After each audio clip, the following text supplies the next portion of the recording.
আজ বানিয়েছিলাম একদম পুরে ঠাসা মটরশুঁটির পরোটা। সকাল সন্ধে ব্রেকফাস্টে এইরকম পরোটা থাকলে আর কিচ্ছু চাই না। মটরশুঁটি ফুরিয়ে যাওয়ার আগে এই পরোটা কিন্তু একবার হলেও বানিয়ে দেখতে পারো।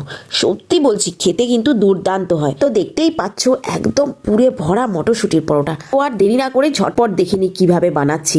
তো প্রথমেই নিয়েছি 2 বাটি আটা। আমি এখানে আটা দিয়েই পরোটাটা বানাবো, তোমরা চাইলে ময়দা দিয়ে বানাতে পারো। এই আটার মধ্যে দিয়েছি সামান্য লবণ আর একটু সাদা তেল দিয়ে খুব ভালো করে মাখিয়ে নিলাম। এরপর দিয়ে দিলাম 1/2 চামচের মতো একটু জোয়ান। এরপর অল্প অল্প করে জল দিয়ে একটা ডো বানিয়ে নিলাম। যেমন আমরা রুটি পরোটার জন্য আটা মাখি সেই রকমই আটাটা মেখে নিয়েছি। এরপর নিয়েছি 1 বাটি মটরশুঁটি। একটা মিক্সিং জারের ভিতরে ওই মটরশুঁটিটা দিয়ে খুব ভালো করে একটু পেস্ট করে নিচ্ছি। বছরে একবার হলেও এই পরোটাটা কিন্তু আমি বানাই। এদিকে মটরশুঁটিটা খুব ভালো করে পেস্ট করে নিয়েছি। একটা আলাদা পাত্রে এই পেস্টটা ঢেলে নিচ্ছি। এরপর ওই একই জারের মধ্যে দিয়ে দিলাম একটা কাঁচা লঙ্কা, আদা আর রসুন, সব কিছুকে খুব ভালো করে একটু পেস্ট করে নিলাম। একটা মিডিয়াম সাইজের পেঁয়াজকে একটা চপারের মধ্যে নিয়ে খুব ভালো করে মিহি করে চপ করে নিলাম। এরপর কড়াইতে পরিমাণ মতো সাদা তেল দিয়ে দিয়েছি একটু গোটা জিরে আর 2 চামচের মতো পেঁয়াজ কুচি। সব কিছুকে খুব ভালো করে একটু ভেজে নিয়ে দিয়ে দিলাম আদা, রসুন আর কাঁচা লঙ্কার পেস্ট। ওটাকেও ভেজে নিয়ে দিয়ে দিলাম ওই পেস্ট করে রাখা মটরশুঁটিটা। এরপর খুব ভালো করে একটু নেড়ে চেড়ে নিচ্ছি। উপর থেকে দিলাম একটু জিরের গুঁড়ো, একটু লঙ্কার গুঁড়ো আর একটু গরম মশলার গুঁড়ো।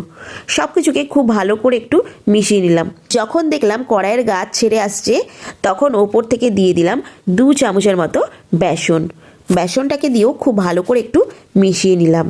বেসনটা দেওয়ার কারণে পুরটা অনেকটাই ঝুরঝুরে হয়ে যাবে, যে কারণে পরোটার মধ্যে পুরটাকে ভরতে আর কোনো অসুবিধা হবে না। এরপর মেখে রাখা আটা থেকে একটা একটা করে লেচি কেটে নিচ্ছি। সব কটা লেচি কেটে নেওয়া হয়ে গেছে।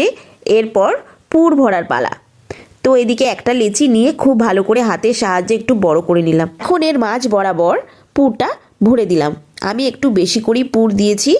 পুরটা বেশি দেওয়া হলে এই পরোটাটা খেতে বেশি ভালো লাগে।